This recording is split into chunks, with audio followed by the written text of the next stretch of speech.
스포츠를 좋아하고 손흥민을 좋아하면서 그래서 토트넘을 응원하는 흰수염고래입니다. 찾아와 주셔서 정말 감사합니다. 손흥민 팬이라면 기분이 좋으실 리 없겠죠. 토트넘이 사실상 다음 시즌 챔피언스리그 진출은 물거품이 되었습니다.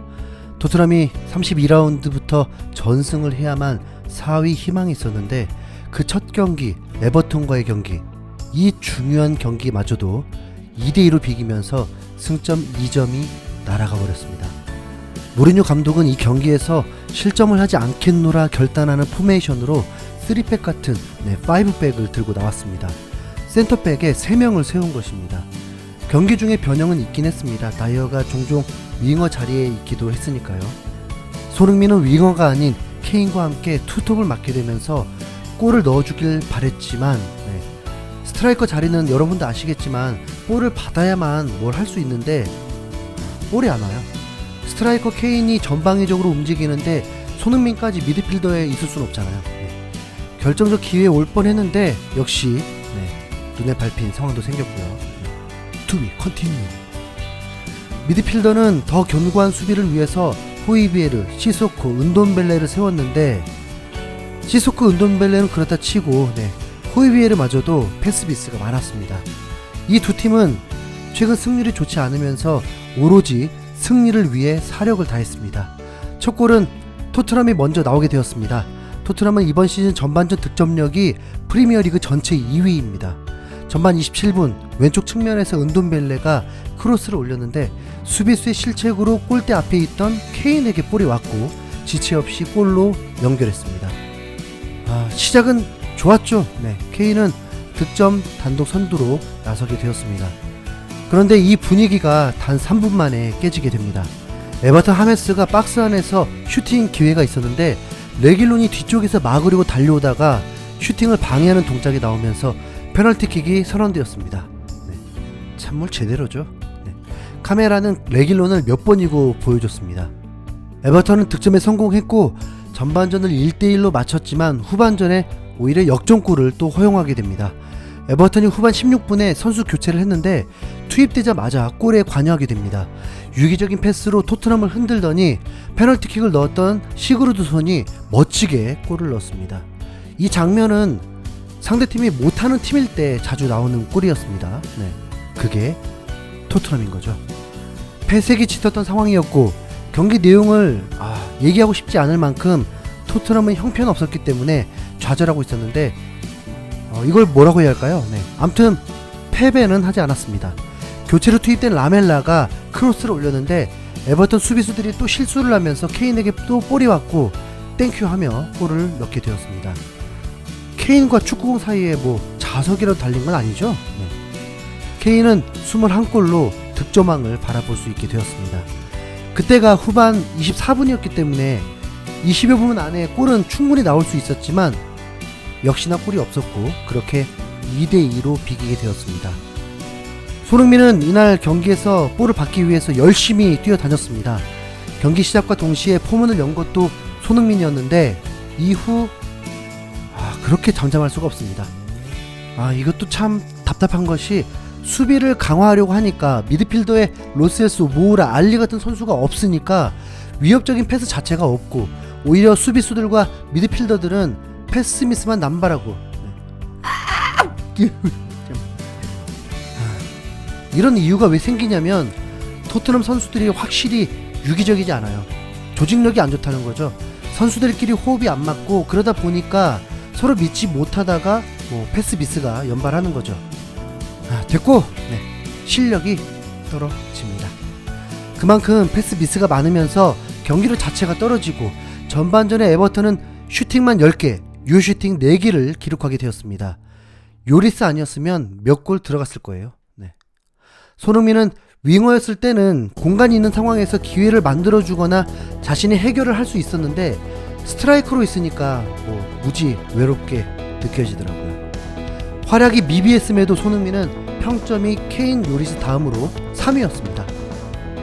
그리고 이 얘기를 해보겠습니다. 토트넘 살생부에 포함되어 있는 라멜라, 주급도둑 1위 라멜라가 오늘도 후반전에 역전당한 후 투입되었습니다. 뭐 그럴 수 있죠. 그럴 수 있어요. 라멜라 재능 있는 선수고 무리뉴 감독이 기용할 수 있죠. 그런데 조커가 투입될 때 이렇게 가슴이 내려앉고 불안해하는 건 참 신기한 경험입니다. 우리 눈에 그렇게 밟히는 이유가 뭘까요? 공격수로서 손흥민과 엮일 때가 많을 수밖에 없는데 우리 눈엔 그렇게 손흥민에게 공을 안 줘요. 특히 뉴캐슬전 무승부가 되면서 실망을 했을 때 라멜라의 단독 드리블이 유독 비난을 받았었죠. 이번 경기에서도 그 광경이 나오게 되었습니다. 라멜라에게 기회가 있던 건 맞지만 누가 봐도 더 좋은 기회가 될 공간이 있었는데 손흥민에게 주지 않고 스스로 해결하겠다고 중거리 슛을 때립니다. 그게 유슈팅이라도 되면 모르겠는데 공중으로 저 멀리 떠나보냅니다. 라멜라는 괴성을 지르기도 했는데 카메라에 잡힌 라멜라의 시선과 표정은 아마도 손흥민을 응시했던 것 같습니다. 딱 상황이 그래요. 손흥민은 라멜라의 공격 실패 후 매우 아쉬워하는 제스처를 보이게 되었습니다. 그냥 경기 일부분일 수 있고 분명 손흥민도 그런 상황 되면 패스보다 슈팅을 할 때도 있죠. 근데 라멜라는 달라요. 정말 달라요. 토트넘은 동점 이후 이렇다 할 기회를 만들지 못하고 오히려 에버턴이 더 기회를 만들면서 토트넘을 위협했고 그나마 다행으로 2대2 무승부가 되었습니다. 토트넘 팬들은 이제 확실히 포기하는 분위기입니다. 제발 무리뉴는 나가줘라. 너는 이제 갱생 불가야. 이따위 경기 뛰어놓고 끝나자마자 웃는 선수들은 대체 뭐냐? 평이했네. 뭐 특별할 것도 없고 그렇다고 나쁠 것도 없고 지난 12경기에서 11점을 얻었어. 끔찍하고 격떨어진 기분이야.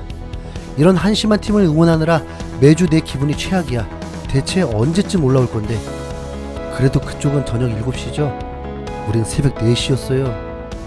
이 정도면 이제 우리가 익숙해져야 할 듯. 심지어 우리가 가진 최고의 3명의 수비수들을 꺼내도 2골이나 먹혔어. 이게 말이나 된다고 생각해? 자신감도 없고 코칭도 제대로 안 해주는 것 같고 잘하는 게 뭐지? 다른 팀들은 승리하고 싶어서 안 달랐는데 토트넘은 그럴 생각이 없는 것 같아. 시즌 시작 때는 진짜 예술이었는데 이제 선수들은 더 이상 열정이 없어 보여. 케인이나 손, 요리스 등 잘하는 선수들만 불쌍하게 됐지. 진짜 충격적이다. 이 정도로 못할 줄은 몰랐는데 근데 웃긴 건 사실 기대도 안 했다는 거야. 경기 내용도 계속 문제밖에 없어. 수비에서 공격까지 공이 제대로 이루어지지 않고 역습은 계속 당하고 케인은 무기력해 보이는데 뭐 당연한 결과일 수도. 무리뉴는 이번 시즌 17번이나 수비진을 바꾸면서 아직도 제대로 된 수비 라인을 만들지 못했어. 상대 수준 높은 티키타카에 난장판이네. 무리뉴는 그만둬야 해. 시소코가 풀타임으로 뛰는 것부터가 잘못됐다고.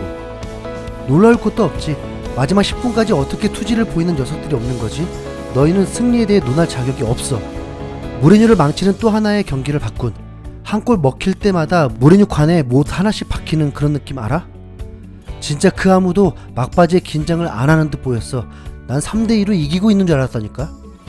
에버튼한테 2골만 먹힌 게 다행일 지경이야. 축구 역사상 가장 쓸모없는 90분이었어. 누가 4시간 좀 돌려주지 않겠어? 레비는 경기장은 발전시키는데 왜 팀은 발전 못 시키냐? 순서가 거꾸로 했으면 이해라도 하겠네. 토트넘에는 특이한 DNA가 있나봐.